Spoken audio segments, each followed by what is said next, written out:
had too much power for a Negro. First, they stole away the Education and Labor Committee chairmanship I worked fair and hard to get. Gave it to Carl Perkins of Kentucky. Then, to underline their contempt for me and the people who voted me into Congress, they kicked me out of Congress itself. This whole thing, it's just like it is. Any congressman with a conscience won't be sleeping well tonight. They say it's a question of character and ethics. They say your congressman, your pastor, lacks in both. That's what my distinguished colleagues say about me. They say it's my absenteeism, relatives on the payroll, and the way that I flaunt the use of public funds to travel first class, some of it for pleasure. Of course I have pleasure when I travel. And of course I travel first class, baby, they do. My esteemed colleagues say I gall the American people. Do I gall y'all? That I gall the people. That's like the sheet calling the pillowcase white. The people, not Congress, decides who represents them. Nowhere in the Constitution that I read does it stipulate that the House of Representatives has the right to dictate who represents the people of Harlem. Why, if it were up to those hypocrites, I never would have been elected in the first place. Well, they would have excluded me long ago when I first introduced the Powell Amendment. They would have excluded me for holding their feet to the fire to provide the type of leadership and representation provided for us in the great document, the Constitution of the United States of America. What sort of leadership do we have in this country when there are people who have fought and died for this country? That there are still places that we can't go and sit down and order a cup of coffee in a cheap little lunch counter. If these men, our leaders, can't lead us to a better nation, can't themselves provide the type of democracy that they are preaching, then all of them, each and every one, should just sit down and shut up. Congressman, you can't just go... I want my seat back, baby. Adam, we were just discussing it. Please join us. Congressman? Manny Seller here is chairman of the committee to evaluate the charges against you. John Conyers, a friend. He'll be on it. I was elected by the people of Harlem to be their representative in Congress. I fit all the criteria in the Constitution to be their congressman.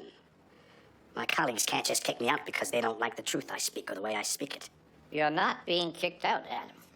You're being temporarily excluded, pending the findings of the investigation. Don't patronize me, Mr. McCormick. I want my seat back. I'm right. And in the end, I'll be proven right. I guarantee it. Good to see another black face in the Congress, Mr. Conyers. Keep the faith, baby.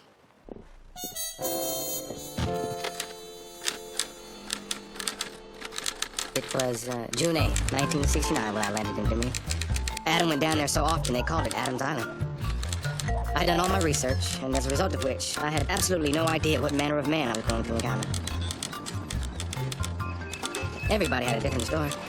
The only consistent thing was that Adam Clayton Powell was smart, slick, and liked the finer things in life. Damn. Congressman Watson from South Carolina said Adam Powell lived down here in paradise with a drink in one hand and a woman in the other.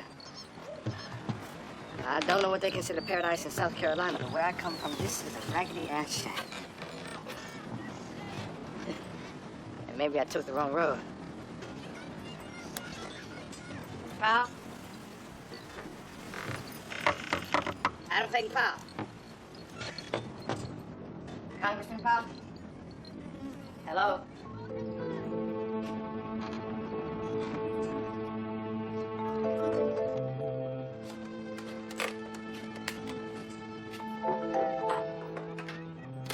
Door wide open. Scotch laid out on the table with 3 glasses. I figured Powell knew I was coming and he wanted me to feel comfortable. Make myself at home. So I did. But I learned, like so many of us, never assume anything with Adam Clayton Powell, Jr. So what are you doing in my house? Drinking my liquor? Reading my books? I'm a reporter, Congressman Powell. For the Defender. Joe Schiller. We exchanged letters. Did I tell you you could take over my house? Well, having a drink after working my way through a jungle trying to find this place hardly constitutes taking over your house.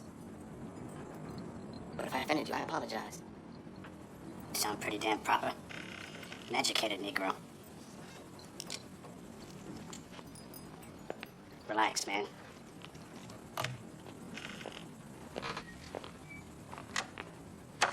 What'd you say your name was?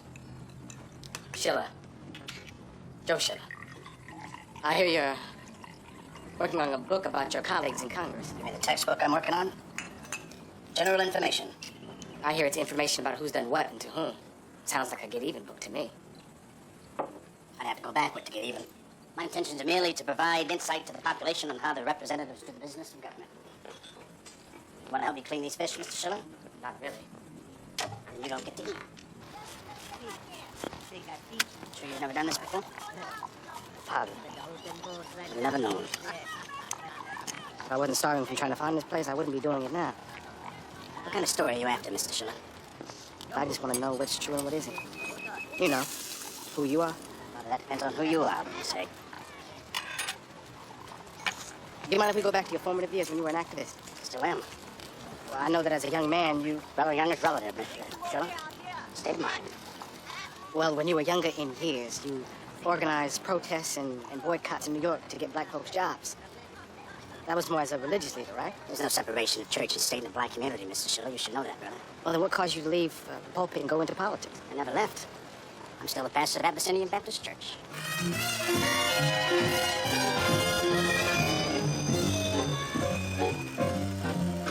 Drop me off in Harlem, any place in Harlem. There's someone waiting there who makes it seem like heaven up in Harlem. No rent, no room.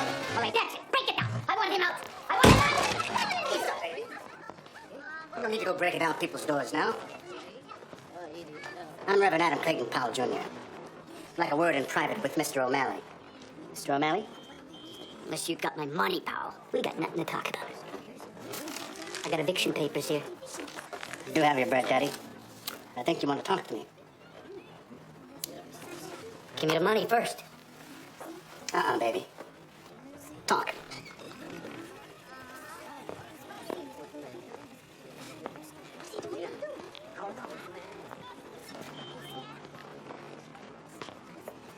You've been making out like a fat rat in a cheese factory, my man. We need to discuss that. Just give me my money, pal.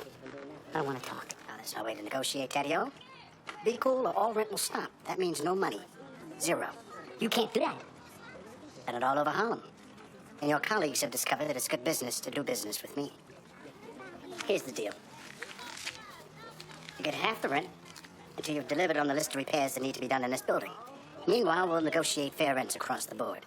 It's your best bet, Big O. And God will look kindly on you, too.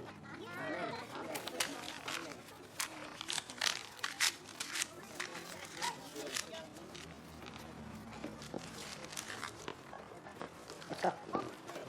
Mr. O'Malley, one more thing. The first thing on your list, fix Shackelford's door.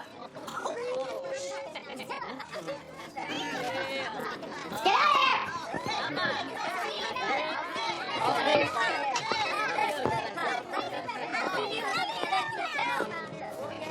I saved your hide, Shaq. I expect to see you in church this Sunday so we can work on your soul.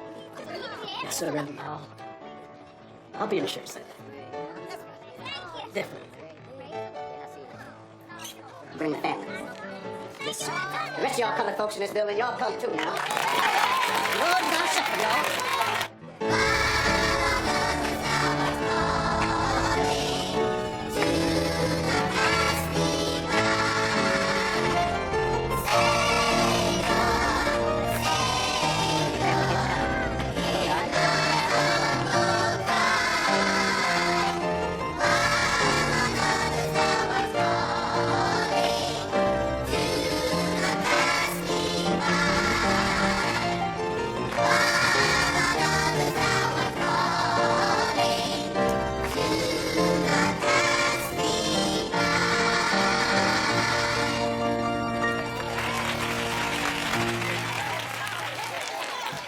Sister Gwyn Jones, you and that choir make even those among us who are faking singing with you sound good. Marvelous. Really marvelous. Good morning to you, members of Abyssinian. I say good morning. Good people of Abyssinian, every time I look around this beautiful church and see the beautiful people, I am compelled to have to bring to the attention of people who are newcomers the chief reason that we're here in this beautiful structure, and that is primarily through the efforts of my father, Adam Clayton Powell Sr., The loving devotion of his wife, my mother, Mattie Powell. Of course, my lovely wife as well, Isabel, please stand up. And of course, through the efforts of all of you. Brothers and sisters, we have with us today very distinguished guests, members of New York City's political hierarchy, powerful men who make things happen. We have our fine mayor and former Congressman, Fiorello LaGuardia, the little flower. Please stand, Mr. Mayor. No, I said please stand, Mr. Mayor. All of his political associates, these distinguished gentlemen who come down. Brothers and sisters, today we're going to have a Sunday company. It is Sunday, and you have come to meeting. My father always taught me to preach with all your heart, your mind, and your soul the old-time simple gospel. Given the fact that we have the powerful men who do make things happen in the city, we're going to use as our text Matthew 23, verse 21. It says, "Render therefore to Caesar the things that are Caesar's, and to God the things that are God's." Brothers and sisters, our message today, sharing the wealth.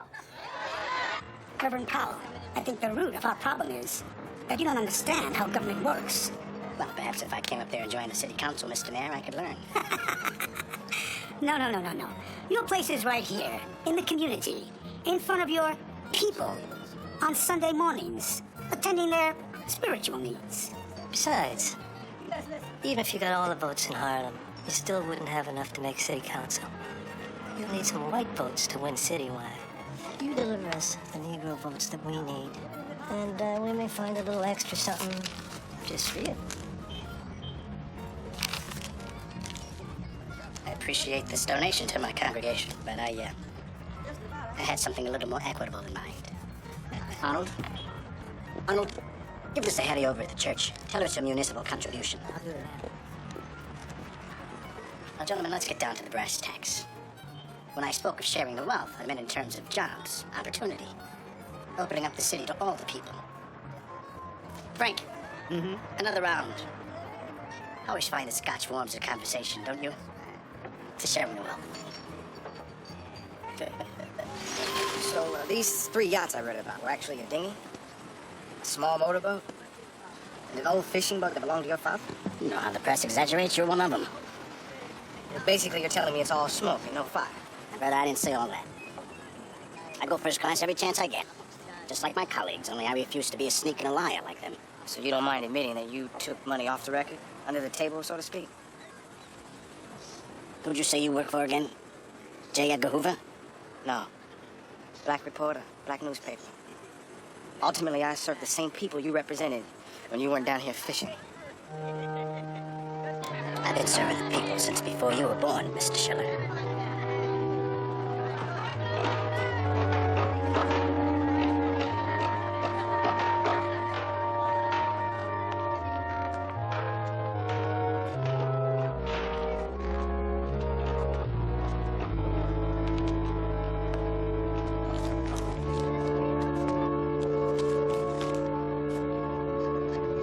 Sit down.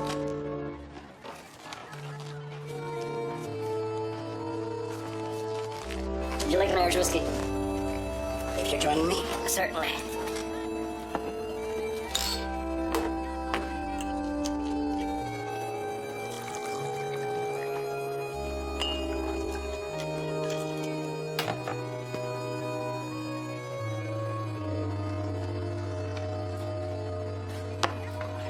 A lot of your people ride the city buses that my transport workers union is striking against. Mr. Quill, your union has a total workforce of 3,202 members. Only 14 are Negroes, and all of them are low-end porters. I want drivers and mechanics. That'll take time. There's a seniority system that must be honored. I can't take that back uptown with me. Negro passengers pay the fares, and all they see are white people in the driver's seats. If that's all they're going to see after helping you attain your goals, why the hell bother? I'm prepared to offer you apprentice situations as a start. When the older workers retire, then the younger people will be capable of moving into their positions. Not good enough. If we help you get what you want, we need to see Negroes in some of those driver's seats. Let me think about it. Let's see what I can come up with. bus company will meet your demands in no time, if we can come to an agreement. I guarantee empty buses rolling through Harlem. I wish I had you working for me in my union, Mr. Powell. If I were in your union, Mr. Quill, you'd be working for me.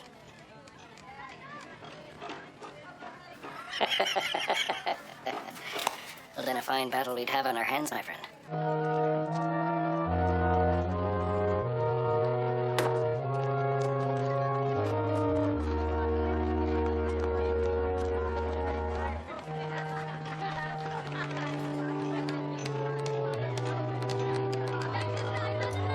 You'll have to be keeping an eye on that one.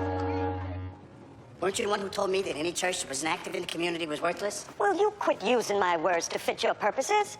I said active, not hooked up with a bunch of radical hoodlums attacking everything in sight. My radical hoodlums gotten jobs for Negroes all over New York.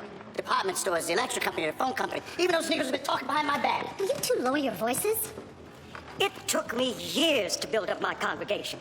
I did it by not leaving anyone behind. Negroes are basically conservative, son. At least the ones you can count on. You can't leave your base support behind and be running all up and down the streets acting wild and crazy. I don't buy where you can't work campaign and got Negroes hired where their money was taken for granted. When the board agreed to let you take my place, they trusted that you would continue things the way they were. And I thought you would too. Well, it's a new age, Father P. Maybe it calls for new strategies. Hush now, Adam. Listen to your father. Son, I don't think it's a good idea for you to get all involved in white people's union problems. To be most effective, a Negro leader must be independent. I'll always stay independent, Father P. But in order to put out fires, you gotta deal with the people who own the water. And until I can get up in there, that's white unions, white government, and white people. You can lead this church, or you can get involved in politics. But if you fight too many battles on too many fronts, you just may lose the war.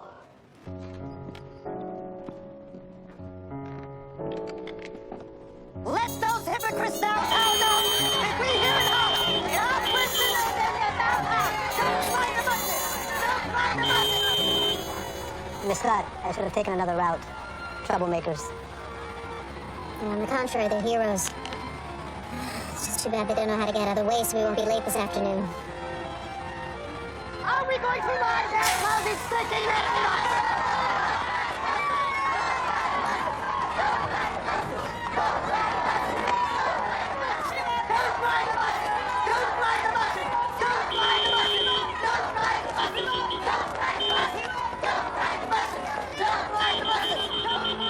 You see that, well-dressed, nosy one? Obviously Mr. Powell himself.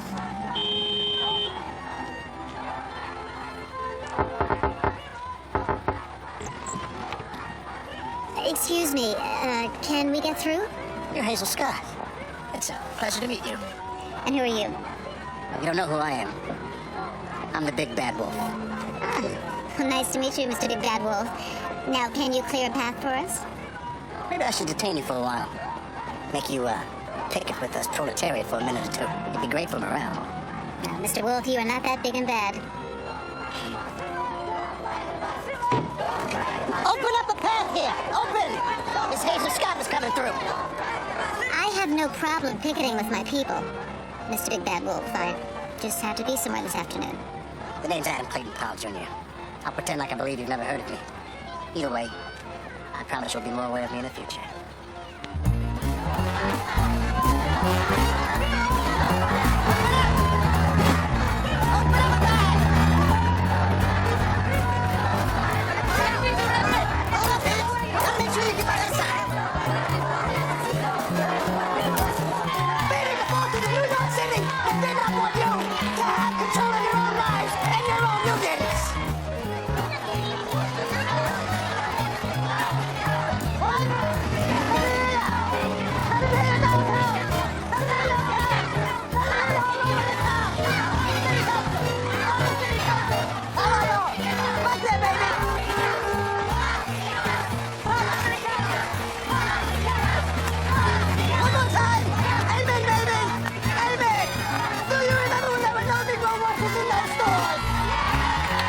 solemnly swear to abide by the Charter of the City of New York, so help me God.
am yet. New York's first Negro city councilman. Congratulations. I get your drink, right? Shouldn't you be out kissing babies or at home with your wife? Something suitable for a city councilman? I belong to the people. Not being naughty now, are we? I'm trying to be nice. Who knows, maybe I could win your vote. May I? Suit yourself.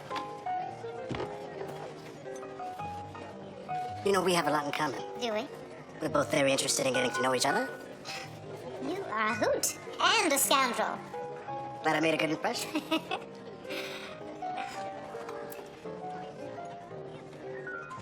Garçon, more champagne. Right away, Mr. Councilman. There really ought to be a warning label on men who belong to the people first. Some manage. A lot less than people care. Well, your father did. My father wanted to be a congressman, but he never got on the political boat like I did. He did his work through the church. So you went beyond the church and the family and into politics because you felt the need to accomplish more than your father. And I did this because I was in competition with my father for the love of my mother. Make the copy. Domino. You're my friend. You know how to play dominoes? No. Well, sit down. Let me baptize you a little bit. Ferdinand, why don't you, we might go over to the bar, belly up, and my friend Joe's gonna buy you a drink. That Joe's buying drinks for everybody in the bar. All right. It's nothing. You know, I don't work for the time. Not yet, my friend, not yet. So, when exactly did you decide you were going to go for the new congressional seat for Harlem? The minute I heard there might be a new congressional district created for Harlem. A lot of people have been representing Harlem for too long. Or should I say they've been taking Harlem for granted long enough. I couldn't think of a better man for the job. Most people figured A. Philip Randolph deserved it. And some say you stole it. If I remember correctly, I was voted into Congress by the people of Harlem. But you did know there was a big movement to draft A. Philip Randolph. I can think of no other man I respect more for his efforts in the same struggle as I, as the man we honor tonight, Mr. A. Philip Randolph, founder and president of the Brotherhood of Sleeping Car Porters. Find Reverend Powell and tell him. Have you got that?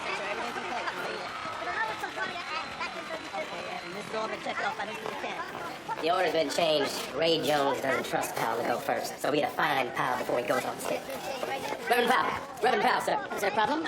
There's been a slight change in plans. Instead of introducing Mr. Randolph, we would like you to close in prayer. I may as well throw away the speech I've been working on for the past 2 weeks. Whose bad idea is this anyway?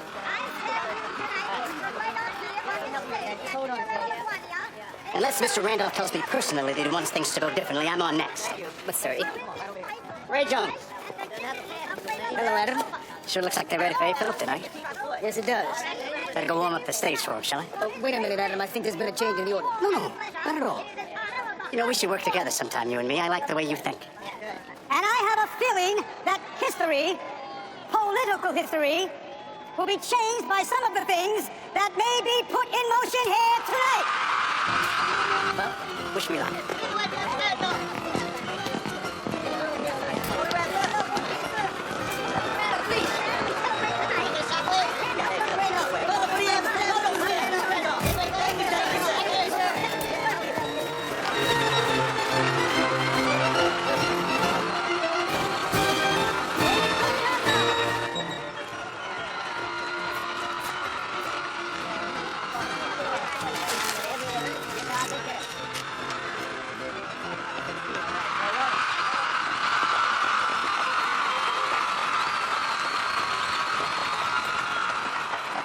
A. Philip Randolph, we welcome you.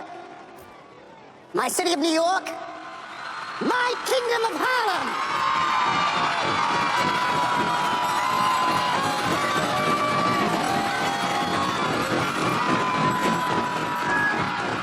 We have important business to discuss tonight.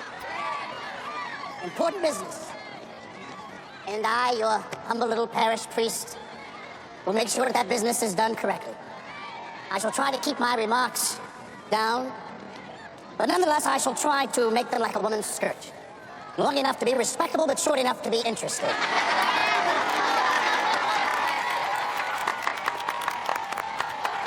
Many people may wonder why, from time to time, We must come together as a Negro people at events such as these to protest the unfair treatment that is being heaped upon Negroes throughout this country and throughout the world. But I say that protest has a purpose. I say there are measurable gains to be made when a person says, "Get off of my neck." I say it's because we protested that we Negro people in New York have the first Negro councilman in City Hall. It is because we protested that we desegregated all the stores on 125th Street in Harlem.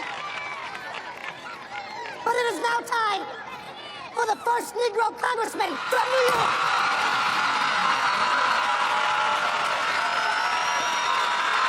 Therefore, I must, in spite of time, energy, and prior commitments, I must run for the Congress of the United States of America.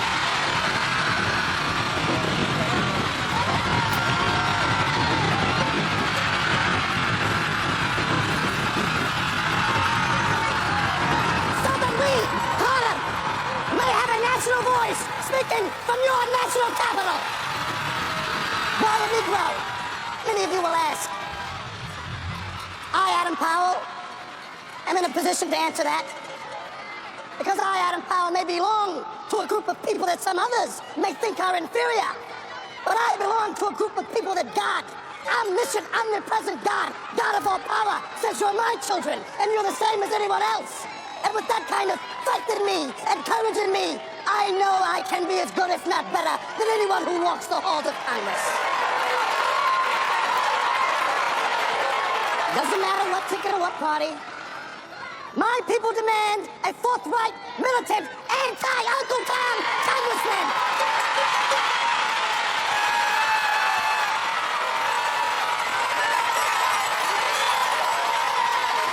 My cry today, and until the day I die, is let my people go now!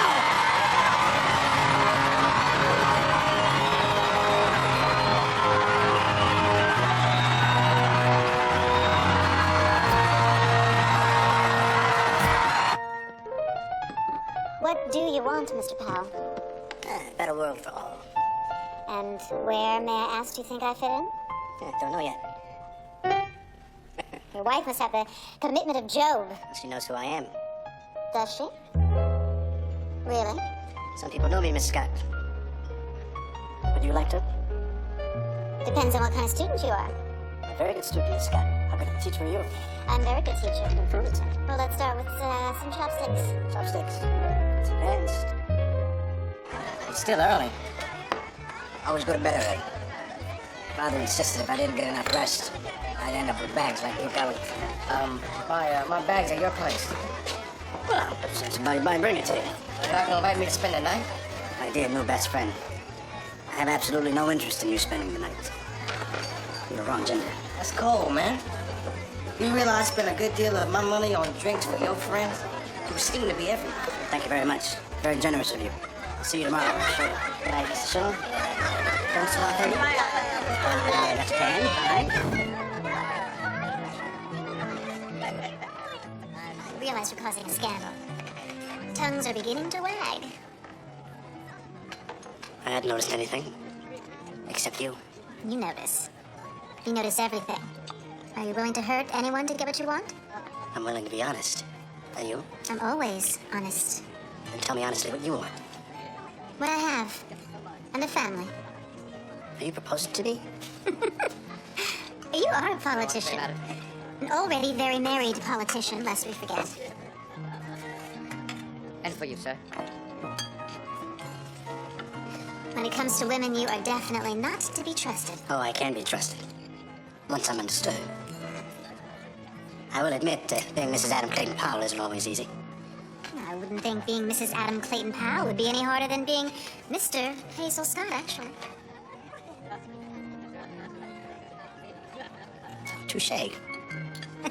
Touche. Fishing is like women. Once you develop the touch, the fish find you. Of course, you don't want every fish to find you. So when you broke up with Isabel, you were free to see Hazel open. Well, actually, it was Isabel who was let free. That's one way of looking at it without feeling guilty. No, I feel guilty about it. She was given the raw deal. This is the end, bunny girl. I'm sorry.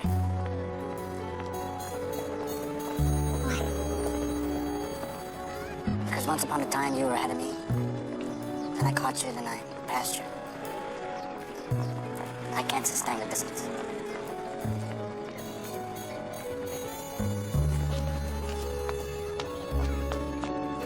But she hated politics. I was moving into the big time.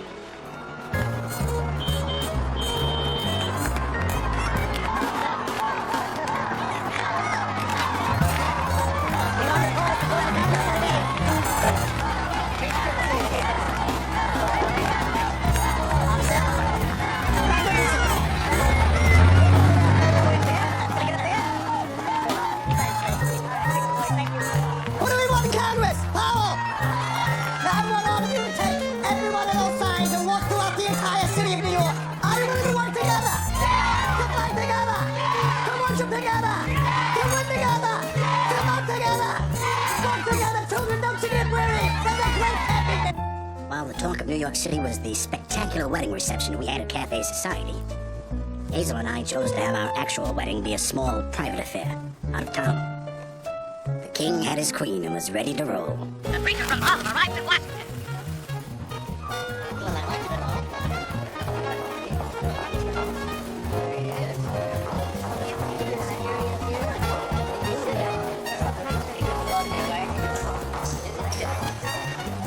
I was elected to Congress by Harlem, but I was the representative in government for every black person in America. All these love letters. And there's more in your office, in Odell's office, in Waldo and Maxine's office, and in the downstairs post office.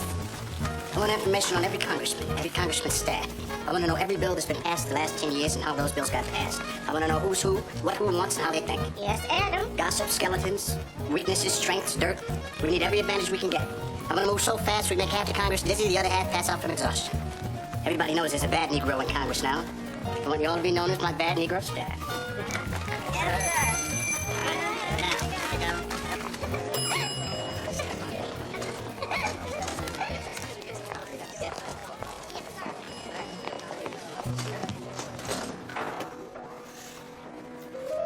Hey, boy. You seen that new Negro Congressman Powell yet? No, sir. Not that I know of. Oh, you know. Colored man with a big mouth. Thinks he's gonna come down here and raise hell. That boy's got some big surprises in store for him. Congressman Rankin from Mississippi. Senator Bilbo. I recognize you boys, too. I think it's a damn disgrace you got elected, pal. Now, don't you sit anywhere near me here. You better watch yourself. This ain't New York. Southern rules govern this city.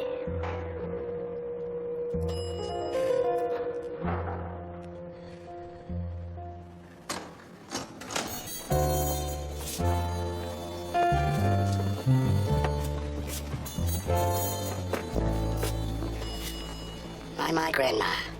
What a redneck you have. A lot of folks think I'm the first and only Negro up in here. Now, Adam, that's not fair. Congressman Dawson is from Chicago.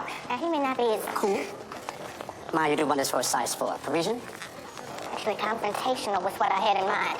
But I hear he makes progress. Quietly. Nonsense. Keep walking, Hattie.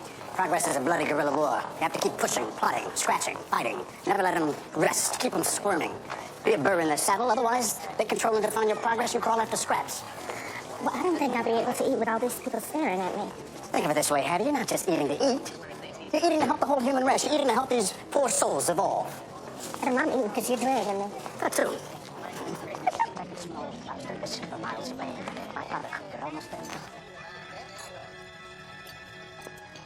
Good afternoon. I'm sorry, there's absolutely no seats anywhere. Oh, no, not at all. We'll just take those chairs just there. Please, sir. Please.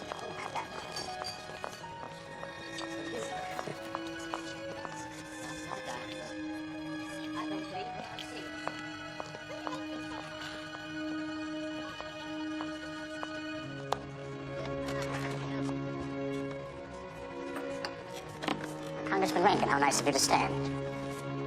Yes, I know that Congressman Dawson and other Negroes aren't allowed to eat here, but things will be changing.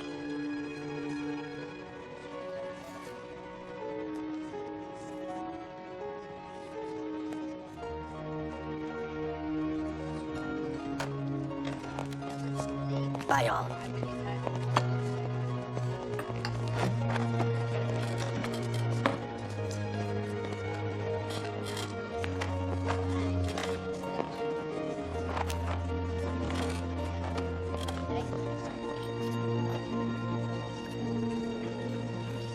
My good friend. Yes?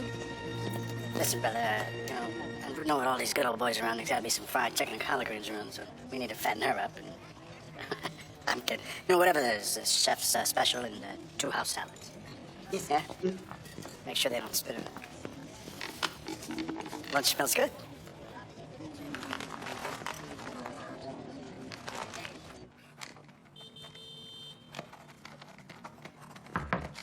Come in, it's not locked.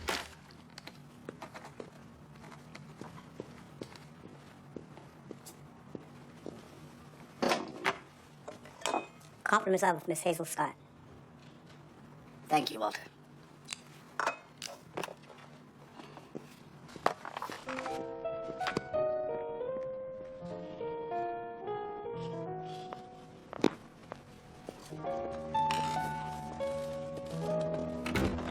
Since I was in the neighborhood, I thought I'd drop by and give you dinner and a show. Since you did forget our dinner date tonight. I'm sorry, baby. I'm sure you are. Did you come here, brown sugar?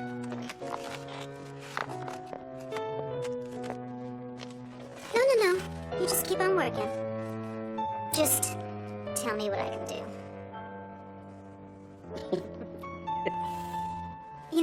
I do believe in accomplishment. Even though I loathe DC politics, it's horse manure. What did I do right? You're a dream. I know. Don't wake me. What's the matter with me for getting dinner with a beautiful creature like you? I don't know. But don't let it happen again. Or what? Or I'll have to punish you. Not a problem. Yeah.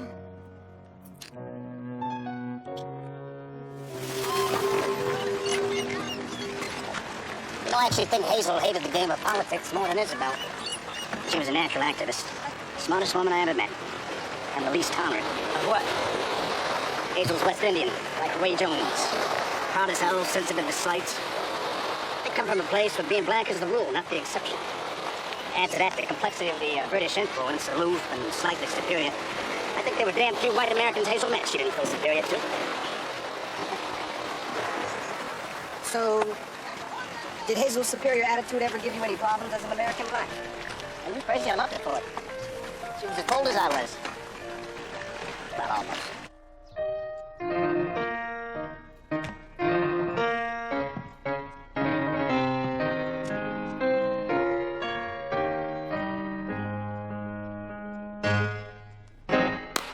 Bravo.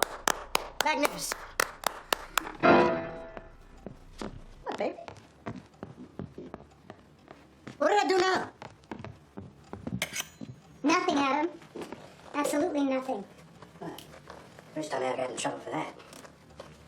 Lady, you're polishing silverware. You don't do chores. I may as well start. Get on my knees, scrub the floor, walk around with my head down, don't look at anybody in the eye. Sure as hell doesn't mean anything to be a congresswoman's wife around here. Wait. What's going on? Is this about Constitution Hall? How did you know that, Adam? Did you know those witches were gonna look at me in the face and say I was not allowed? Oh. I did that to Marian Anderson 5 years ago. I thought for sure they would. It's a policy that has to be addressed. You used me. You set this up knowing that I was gonna be turned away. Lady, you couldn't be a pawn on your worst day. Oh, don't touch me.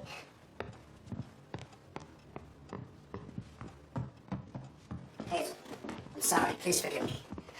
Those nothings had the nerve to tell me, Hazel Scott, who has performed for crown heads of Europe, that I was not welcome to perform at Constitution Hall. It was humiliating. You have every right to perform at that hall. Don't you ever do that to me again.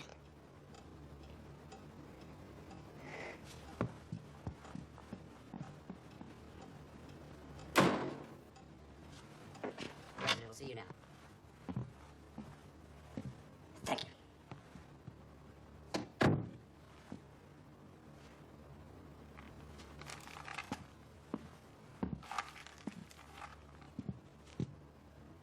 Congressman Powell.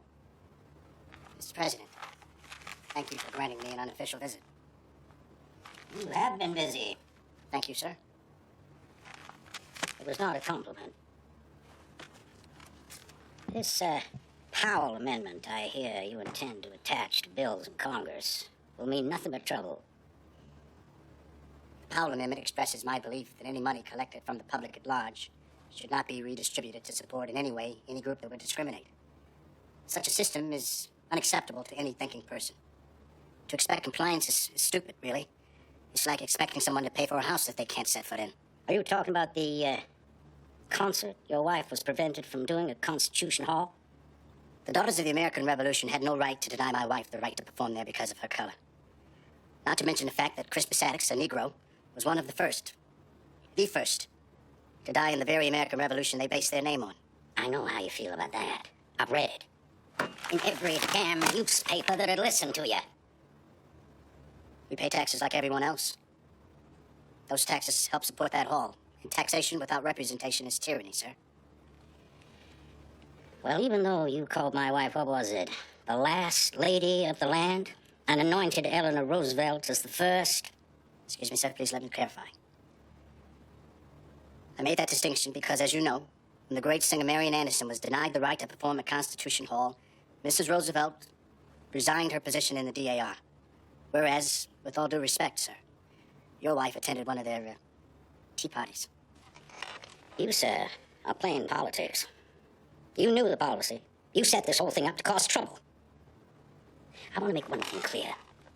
My wife, Bess, bears no ill will toward your wife or Negro people with her membership in the DAR. You well know that neither of us have any control over management or policy of private enterprise. Forgive me, sir, but that's precisely the point. It is not private enterprise when public money is used to support the very institutions that insult us. You're as stubborn as I've heard. I prefer to think of it as proper determination. Well, thank you for the visit, Congressman Powell.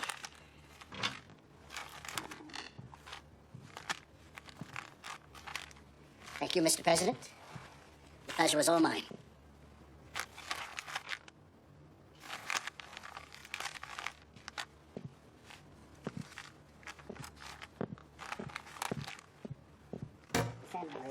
Telling me this is precisely the same problem. Did you get an apology?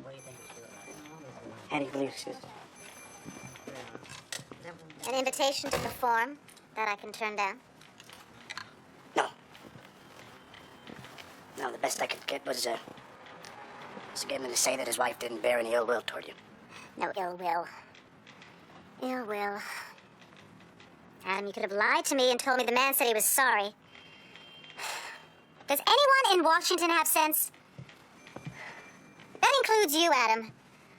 Yeah, I wonder how you can hear your fellow congressman use the word nigger on the Congress floor, and then you shake their hands and you smack them on the back as if they're friends. Doesn't it drive you crazy? No. What drives me crazy is when there's anybody who thinks that they have the right to tell us no. Who thinks that they can tell us who helped build this country that there's any place that we can't go. So they can call me nigger, they can call me anything they want to on the floors of that Congress. But I'll be damned if I'm gonna let them treat the future Hazel Scouts of this world the way that they treated you. And I don't like it, baby. I don't like the rules any more than you do. I'm gonna shove those goddamn rules down their throats until they change them. That's just what I'm gonna do. I'm gonna die trying. No, you can't die yet. I still need you. What do you need me for? You make more money than I do. Well, I might have to take some time off pretty soon. For what? Don't you notice anything about me? Different? Little, weight gain? An aura? Glow, maybe?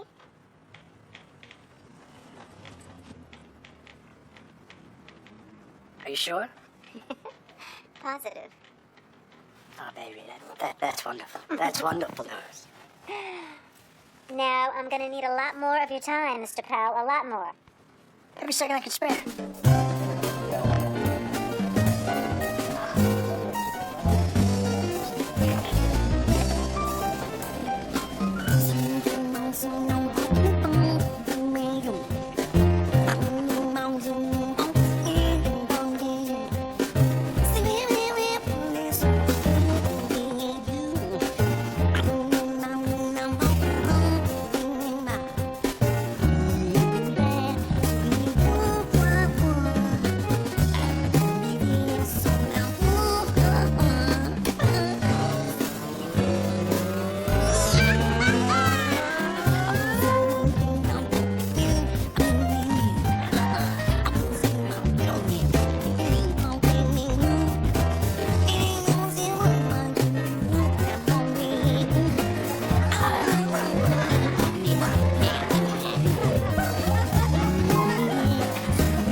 Protests continue to come in from around the world as Julius and Ethel Rosenberg, convicted for giving atom bomb secrets to the Russians, were the first U.S. civilians to be executed for espionage.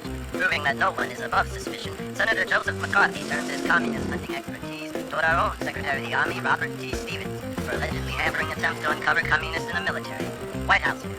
President Eisenhower leads the first Republican administration in 24 years.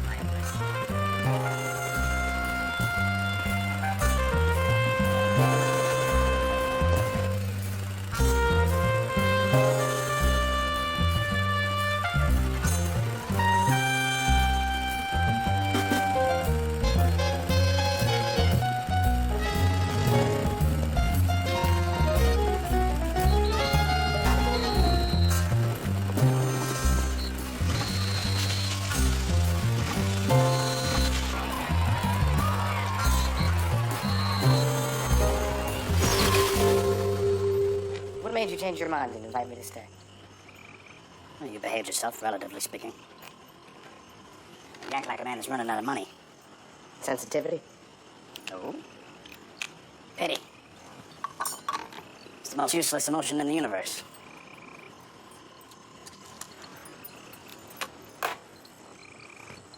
That medallion. That was a gift from Haile Selassie, right? Yeah. The great emperor gave me this medallion when he came to visit me at Abyssinia. And that's the oldest dynasty in the world. Started by King Solomon, Makeda, Queen of Sheba. He also gave me a solid gold cross that hangs in Abyssinia. What was your greatest accomplishment in life? That's no question. My two sons. My oldest son, my firstborn, Adam III. Oh, you already know about him. He's a fine man. His own man. This one, Adam IV. I had him with my third wife, Yvette. I think he's gonna follow in my footsteps. Look in those eyes. See that fire?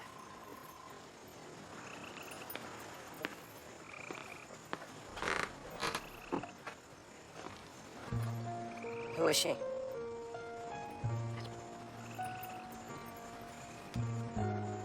It's my sister Blanche. The light of my formative years. She died when I was 17. I'm sorry. Obviously, she meant a lot to you. Yes, she did. A good-looking family. But I meant in your work.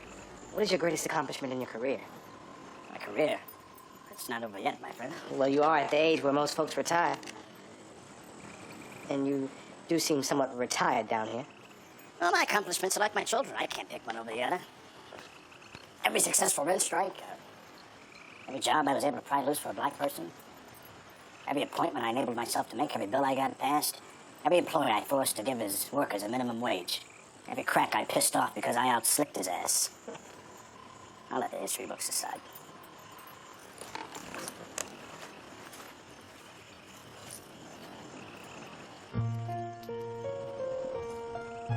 nights are bringing a little bit more chill of late.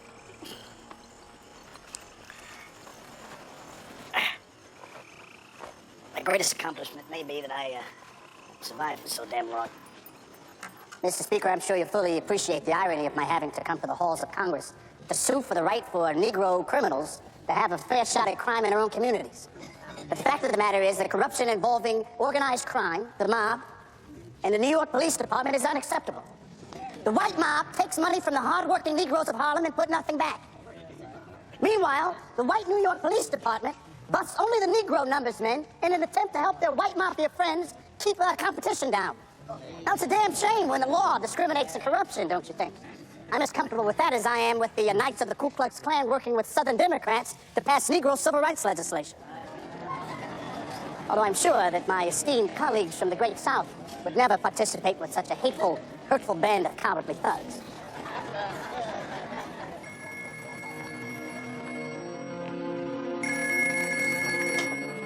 Hello. Hazel, tell your husband to do himself and his family a favor and keep his nose the hell out of Harlem's numbers business. Who is this?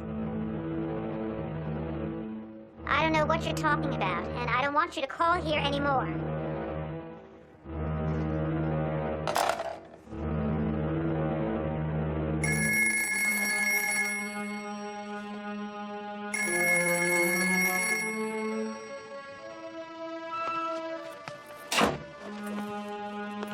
Thank God you're home.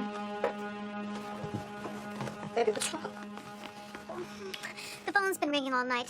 Someone's threatening us. I think it has to do with that numbers thing. Can't we just go away? Me, you, and Skipper. It's really scared me. Can't go fishing on this one, baby. What exactly did they say? But what does the mob always say? If it's not one crisis, it's another, and another, and another, and if there isn't one, you create one. Can't you just let this one go, please? This has nothing to do with you getting ahead in Congress. It has everything to do with my doing anything. I can't stand by and watch my people get fleeced by New York cops working with New York mobsters. Do you remember what your father said about trying to fight too many battles on too many fronts? Don't quote my father to me. I know what my father said, and I know what I gotta do to get where I'm going. I was elected to serve the people, baby. I gotta serve the people. Maybe you should have married the people. I did, baby. Way before I met you, I told you that. I thought I made it very clear. It is very clear. I care for the people too, but I put my family first.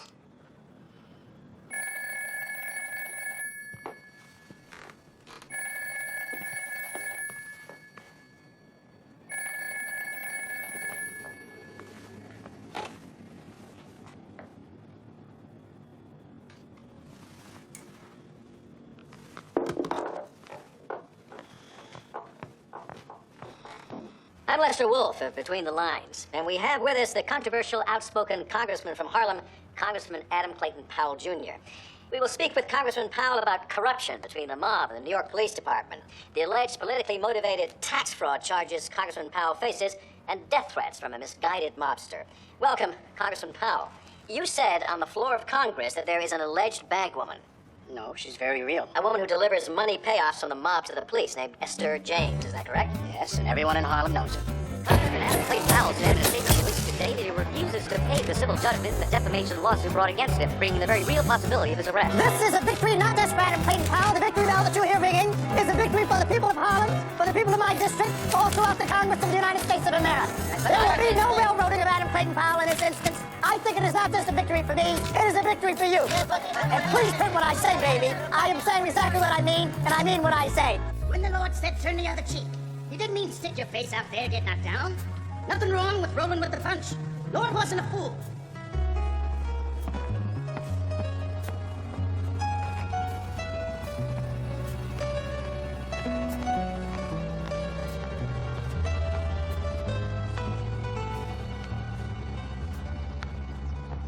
Anything you want is yours.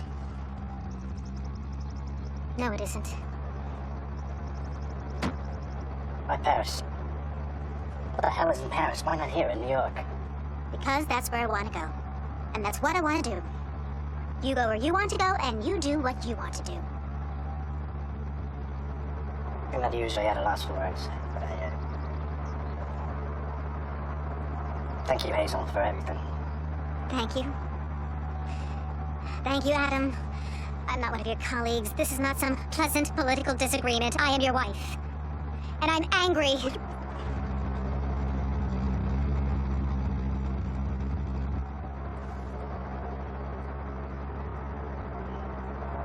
Gonna miss you, lady.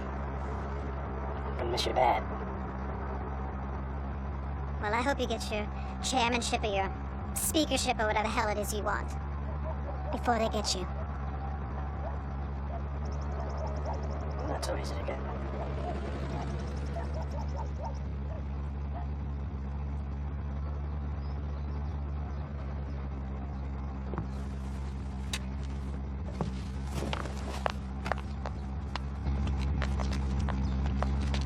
Let's skip. You gotta be a man now. You gotta take care of your mom and your son. You hear? I'll see you in a little bit. Yes, sir.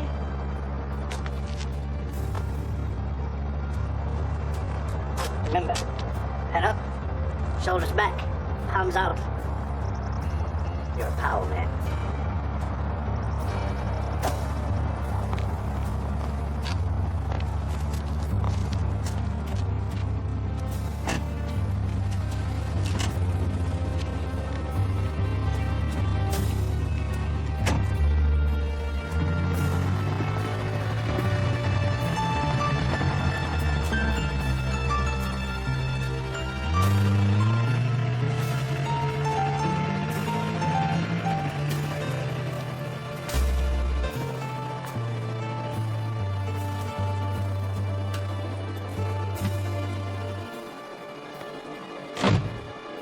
That's the truest to do around here. Want to own your keep? Well, if you're willing to keep answering questions. What are you smiling about? Talk is cheap. You're a bargain. Let's get to work. Hold on. Let me ask you a question.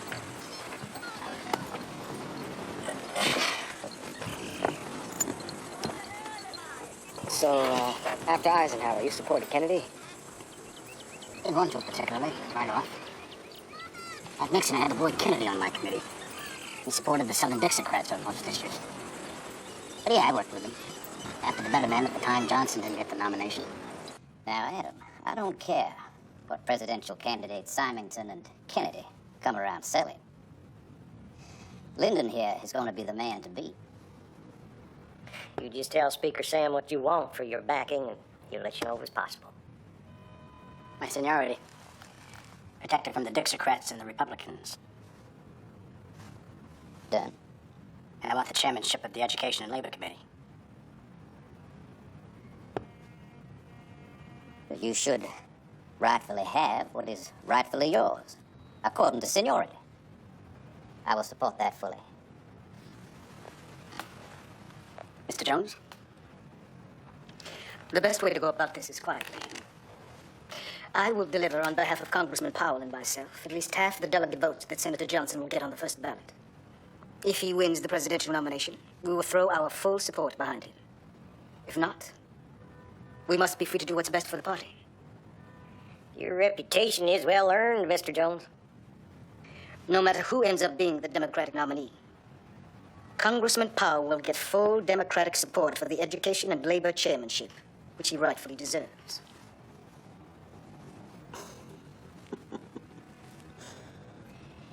Deal. Through all the politicking and backroom dealing, and ended up JFK against Nixon. But as I promised my father, I had to remain independent. Well, are you ready? Born ready, Ray.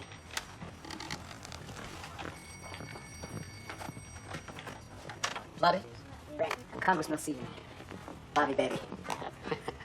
Off your cigar? Thanks. Ray smoke half my stash, I'm gonna give it to him anyway. I think it's brilliant what you boys are doing with Jack's campaign. Any chance of getting Sinatra and Sammy up here to help me campaign at home? See what I can do? Well, Bobby, as we discussed earlier, and Adam agrees with me, the only way we're going to get an Irish Catholic into the White House is if the base of the Democratic Party comes together. That's right, but just one question, Congressman. Why did you ask the other Negro delegates not to support Jack at the convention? Jack accepted the support of the segregationist Governor John Patterson from Alabama. He refused to vote to censure Joe McCarthy. He's got a lousy record on civil rights. You boys beat Lyndon Johnson for the Democratic nomination, but there's no way you're going to beat Nixon for the presidency if I don't help. I guarantee it.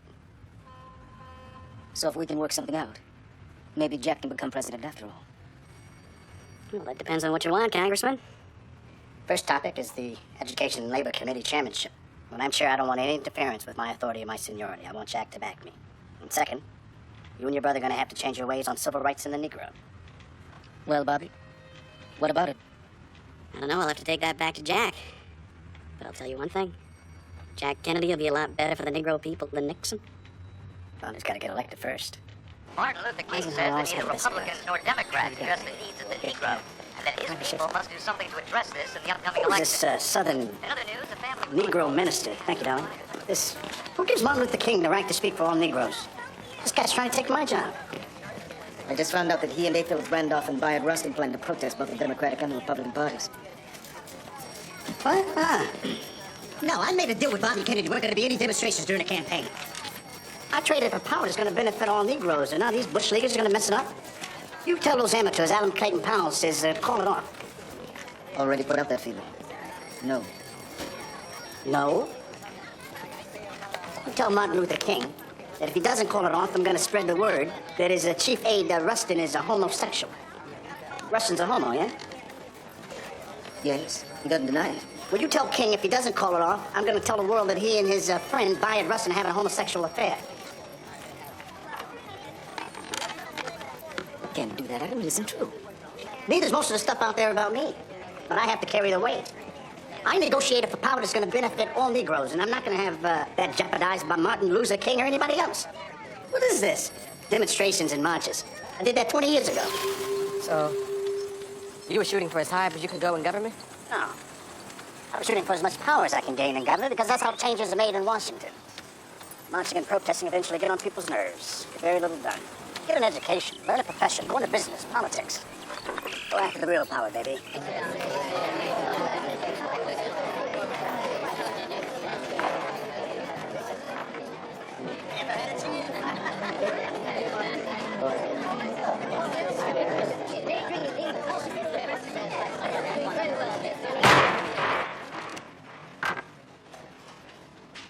Gentlemen, I've been waiting for the last 15 minutes for all of you to arrive.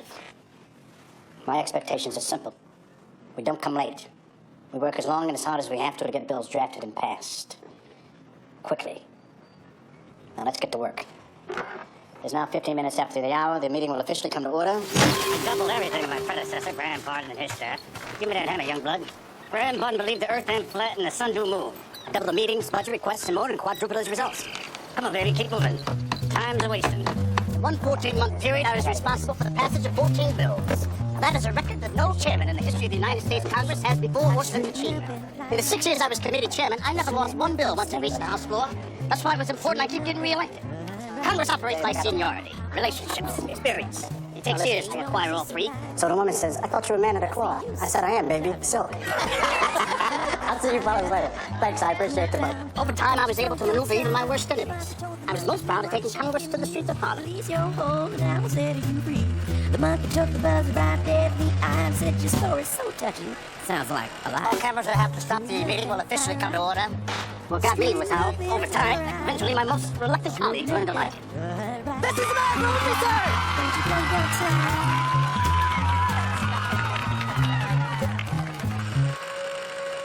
Over 500,000 people were in attendance in this historic March on Washington.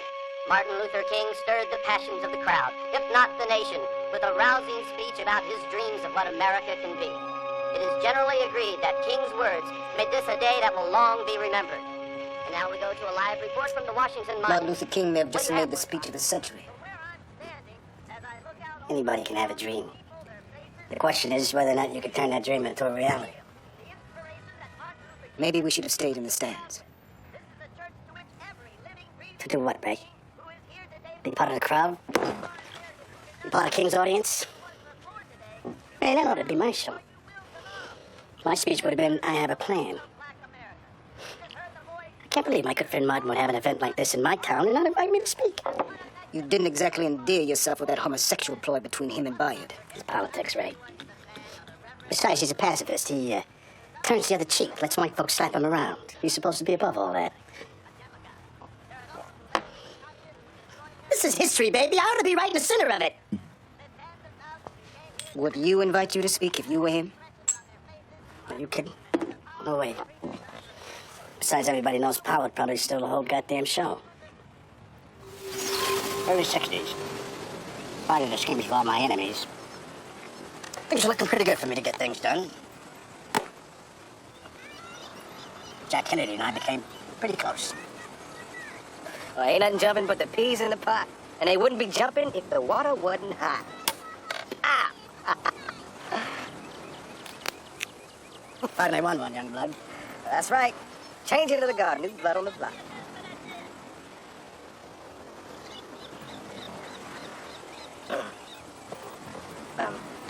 You were saying about Jack Kennedy? I was saying Jack Kennedy and I became very close. He kept his word. I had full access to the White House, had his complete support. About a year later, it finally hit me. I think I cried for the better part of the night. A lot of things have been said about Jack Kennedy. I wasn't always a fan, but the man I came to know had the milk of human kindness in his veins. In my opinion, Kennedy's assassination was the result of a conspiracy. Oswald was a patsy. I know there are unseen hands planning the death of King, Malcolm and Bobby, burning cities, riots, chaos.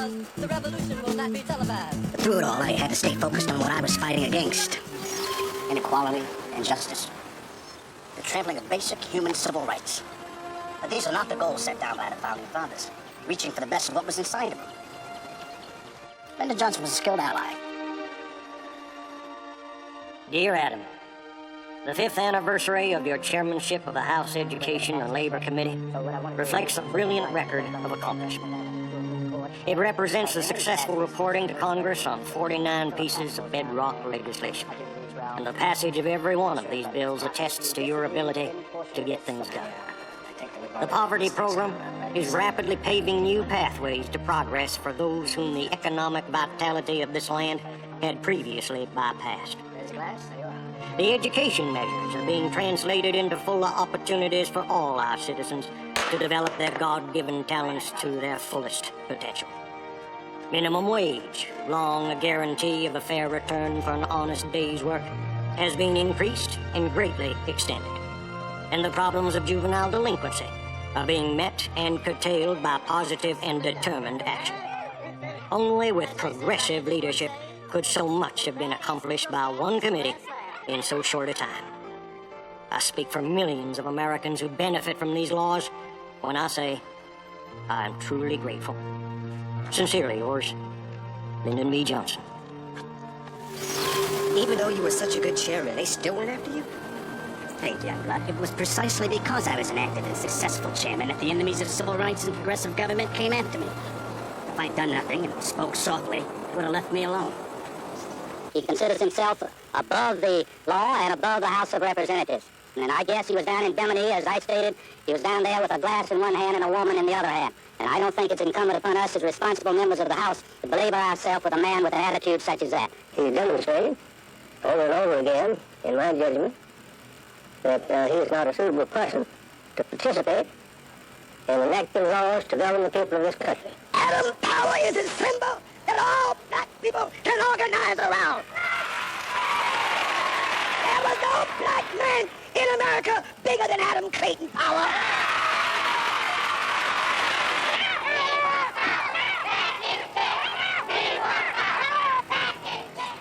The Select Committee, during their so-called investigation of me, even dragged my third wife, Yvette, in front of them.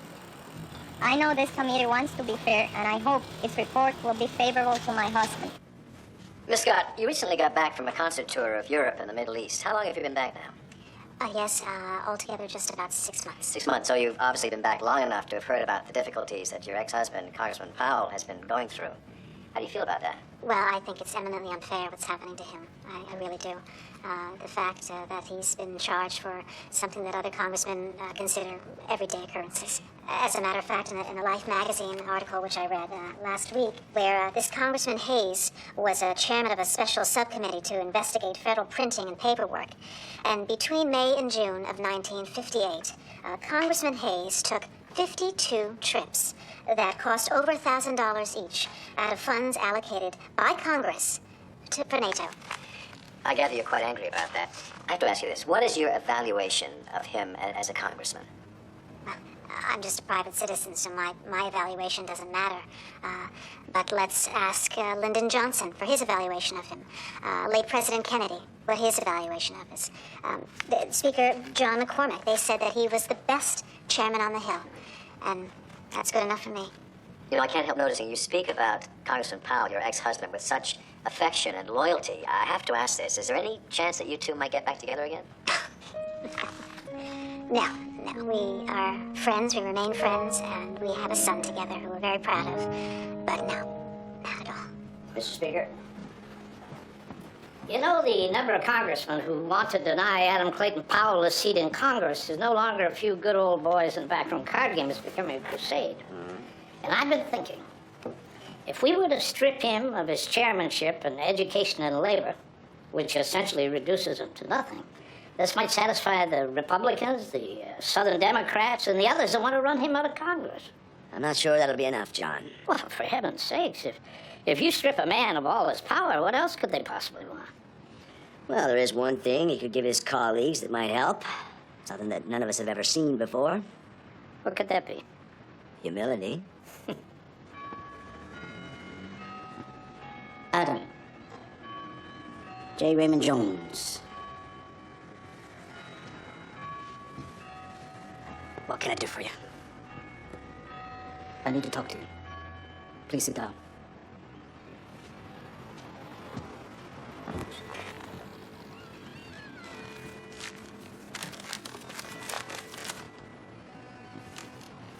I'm not here for me, Adam. King, Randolph, Farmer, every black leader, every black newspaper, every black person is doing everything they can to help you. But you have to help yourself. When have you known me not to? All who've seen this are agreed that you've written a great speech. The tone is right. Contrite. Diplomatic. There's a lot more at stake than your pride, Adam. You owe the people who put you here. I'll be the judge of who I owe and what. I made it my point to study those men out there, my fellow congressmen who now sit in judgment of me. Before the lying, shameless hypocrites were to leave, there wouldn't be enough men left in that room to vote. You still have to give the speech. I don't have to do a damn thing except for stay black and die. Adam, please. Sit down.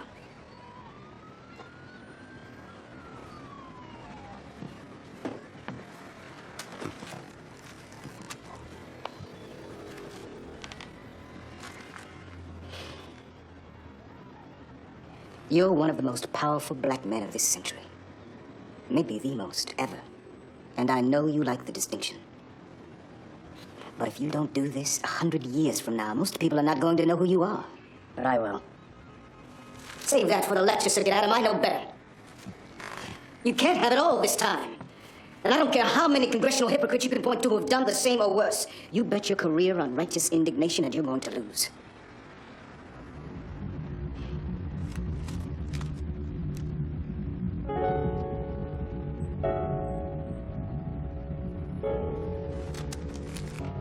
The Speaker at this time would like to acknowledge the representative from New York, Emmanuel Sellers, who has been chairing the bipartisan committee which was investigating the allegations against Adam Clayton Powell, Jr. And they, at this time, are ready to make their recommendations to the House. Mr. Sellers. Thank you, Mr. Speaker. Except for 3 instances of treason, and that was during the Civil War, resolutions of expulsion either failed to receive the necessary 2/3 vote or lost. And a resolution of censure was substituted and approved. Mr. Powell's wrongdoing does not rise to the heights of malevolence such as treason. This bipartisan committee recommends, first, that the duly elected Mr. Powell be administered the oath of office. Second, that Adam Clayton Powell be publicly censured by the Speaker in the name of the House. Third, that Adam Clayton Powell pay the clerk of the House $40,000 to offset his civil liabilities. Thank you.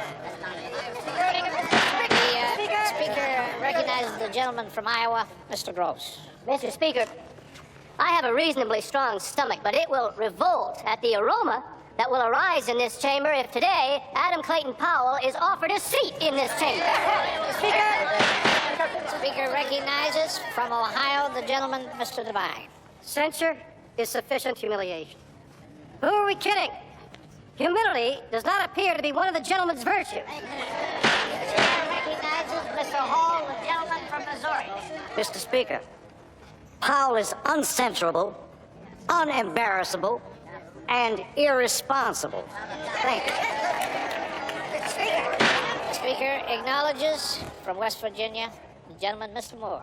Fellow Congressman, if we reject the recommendation that the committee you appointed has so carefully delivered, we will all be on a collision course with the courts of this land. The Speaker at this time would like to acknowledge the presence of Adam Clayton Powell, Jr. of New York in the House, and I call him forward to speak to the House.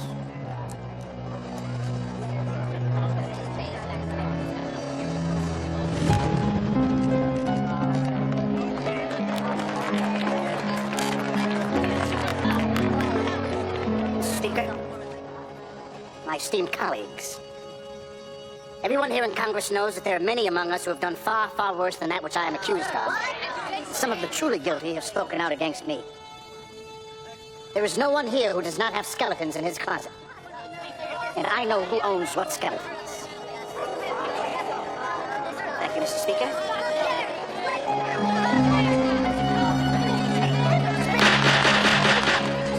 The Speaker acknowledges the gentleman from California, Mr. Ben Yeager.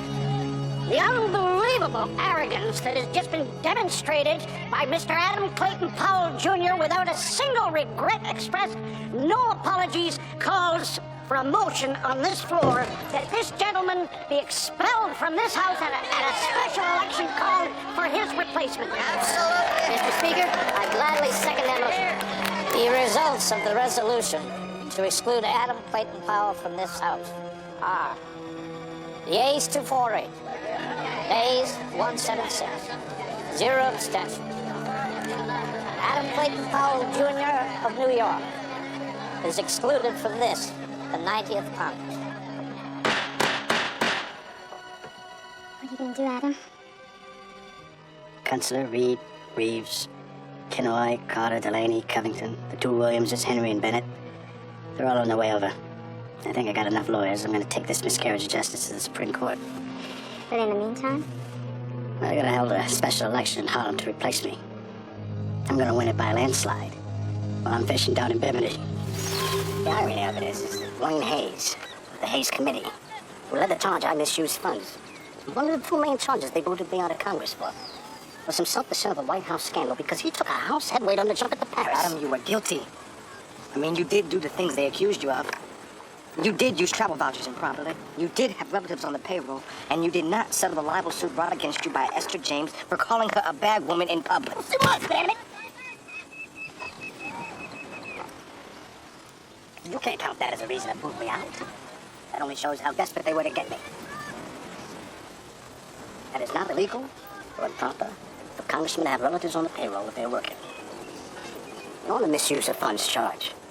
Now, when I was asked to appear before the Hayes Committee, I stipulated I would only do so if I were allowed to cross-examine witnesses, including congressmen. The basic right of the American judicial system. But my fellow congressmen, they knew if I were allowed to question them, we could easily wind up drawing lots to see who was the guilty congressman who ought to be punished. Everybody had some so-called questionable travel items. I know I was far from the worst. Hell, I could ask Hayes himself who it was that paid for the almost 50 trips between Washington and his home in Ohio. Still, man, you took yourself out of the game. Leaders have to conduct themselves in a way in which they don't get busted. Leaders have to live too, young blood. You just have to make mistakes. Now, when you're more mature, you'll know that's one of the most important parts about being honest about who you are. Nah, man. You have to hold yourself to a higher standard, because when you mess up everybody who was counting on you.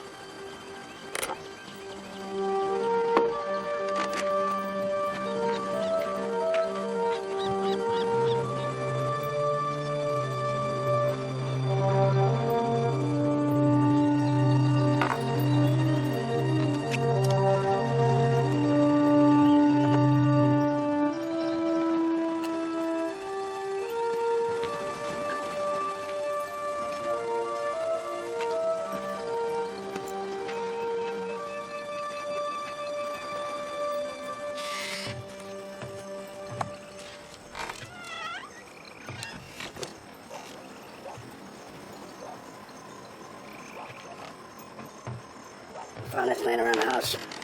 Might get some mileage out of it. Thank you.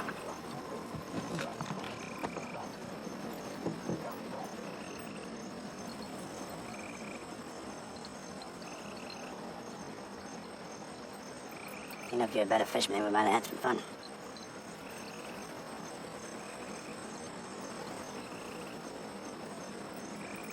It's getting a little late.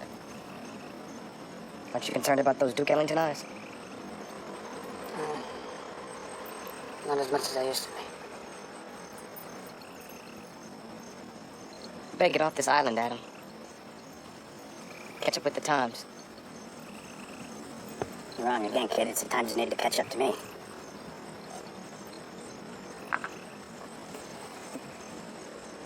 What time's your plane tomorrow? My plane leaves at noon. I'll see you in the morning.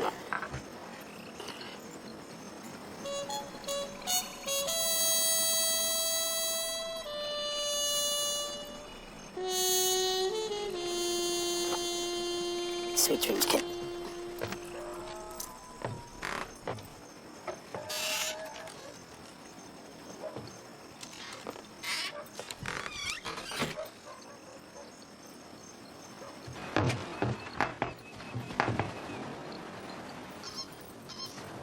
Hey, wake up. What? We're here to see Congressman Powell. Who are you? We're newspaper reporters. So? We're here to get Congressman Powell's reaction to the Supreme Court ruling. What'd they rule? He won. That's right. What? He won.